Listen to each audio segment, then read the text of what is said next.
Typical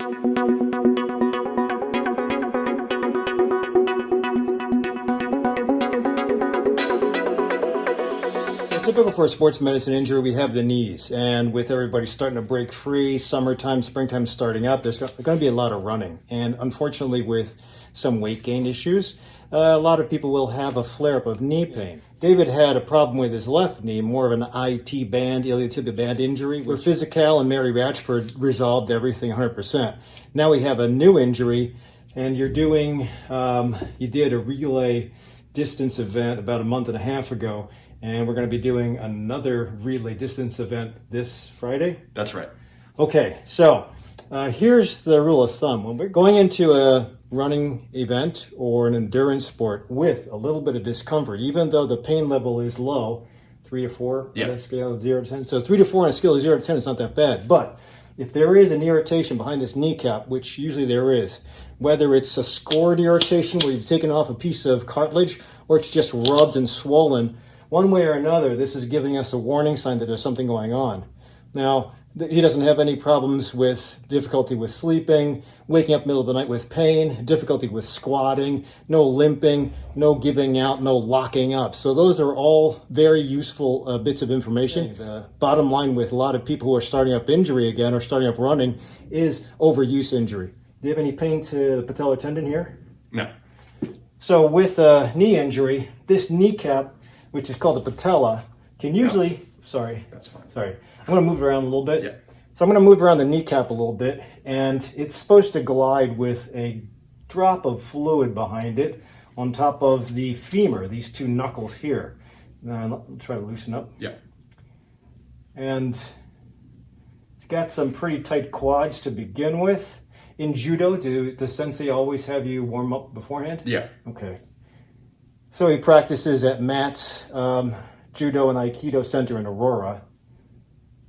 Any pain to the medial facet here? Yeah. Sorry. That's Any fine. pain to lateral facet? No. Superior? A bit. And inferior? No. And patellar tendon, we're cool? That's fine. Yeah. So this is usually patellar tendonitis. This is jumper's knee. But when we have a pain on the inside, any pain when I push like this? No. So the corresponding surface where the kneecap rubs is kind of okay. So now the kneecap is getting pushed into the condyle. Any pain when I do that? No. Tighten up your quad. Relax. Tighten up. Relax. We need some VMO work, which his physical therapist is working on now. Tighten up again. Any pain? No. Relax. So we also want to make sure we don't have a meniscus injury, don't have an ACL tear. There's a couple of good exams to do.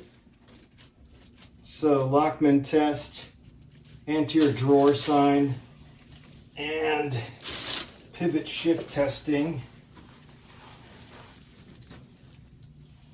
is probably going to be negative. Any pain when I push you? Twist you? There's slightly when you go that way, so Okay. right there, there's Okay. a bit of pain here. All right, relax. Nice and loose. Have a little bit of laxity, but none of the positive findings with an ACL tear. And how much are you able to tolerate with your exercise or your running now? Just about 4 miles. Let me have you roll over to your belly. Yeah. No problem with this side, right? That's fine. Yeah, that's fine. Kind of tight on the quads.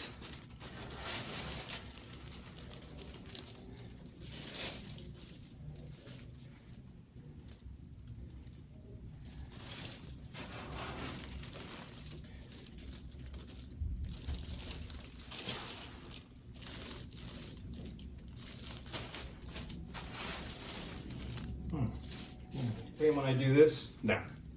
Any pain when I do this? Yeah, right at the that area. Again, to the knee it happens? Yeah. Okay, any pain here? No. Any pain here?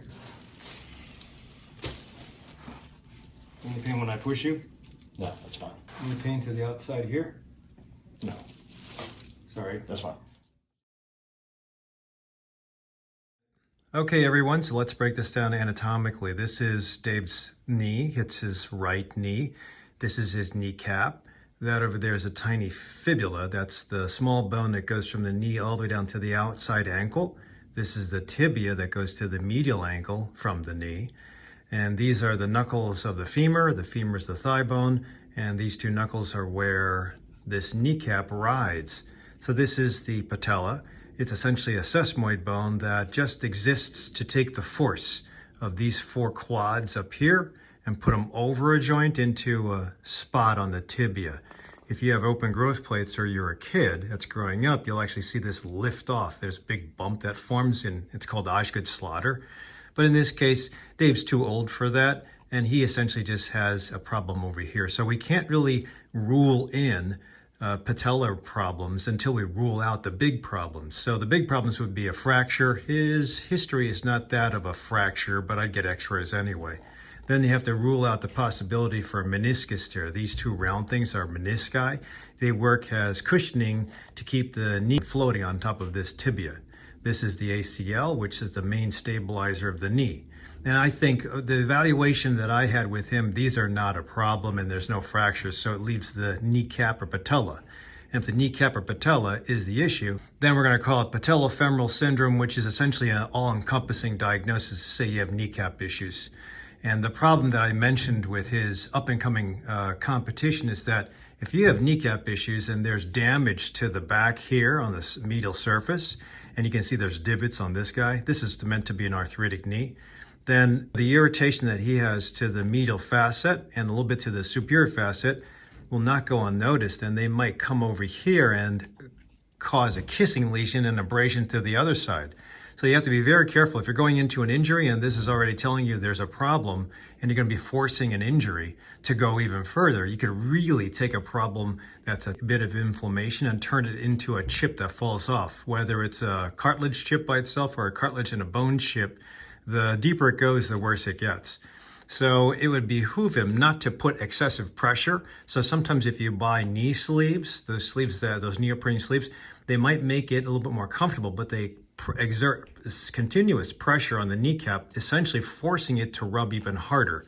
If you're going to have to use a neoprene sleeve, you should use a sleeve that just gently guides this thing where to go, but has the hole cut out so that there's not that much pressure. Just a little bit of support to the bottoms and to the sides to guide this guy into always being in the right position.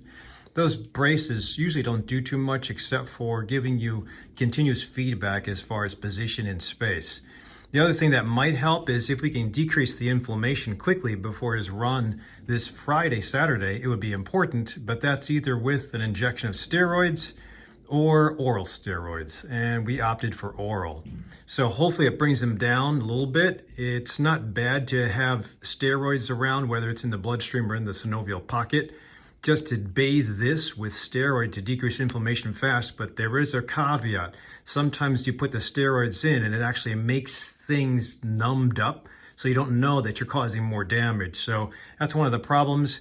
I also give acupuncture, so I'm going to hook him up with an acupuncturist to help the spasm and help move energy back and help the flow.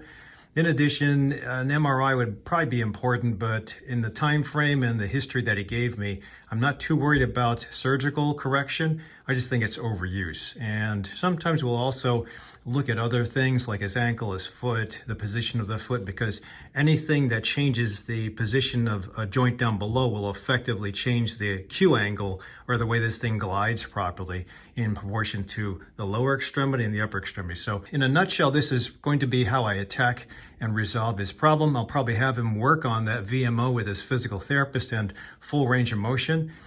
Being a judo practitioner, he is apt to have some damage, but all the damage that he inflicted was mostly with overuse and running. So hopefully this gives you a little bit of an idea.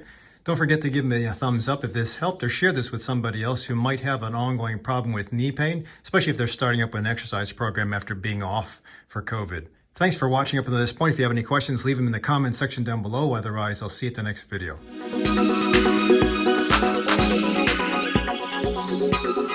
It's Dr. Rick, and I wanted to invite you to my new sports medicine clinic here at the Endorphin Effect. Although we have a lot of work ahead of us, the pandemic seems to be slowing down a bit, and people, because of spring and summer, are starting to come out and exercise more. So this is a good thing, especially with the extra 10 pounds that everybody gained over 2020. But even if it's just 5 to 10 pounds of extra weight gain, if you haven't been active for that long of a time period, you might injure yourself getting back into what you're used to. And for those of you who already initiated it and are feeling the pain in the knees, difficulty with hips, pulled hamstrings, back pain, flare-up, or shoulder pain, offering a truncated visit just for sports injury, especially if you're trying to move, trying to get exercising, but you can't because of some hang-up. As always, I like to get to the root cause of why you're suffering with pain and why you can't get past your plateau. This is not for people who have hit the wall in trying to optimize or fine-tune their lifestyle. This is more for injuries only.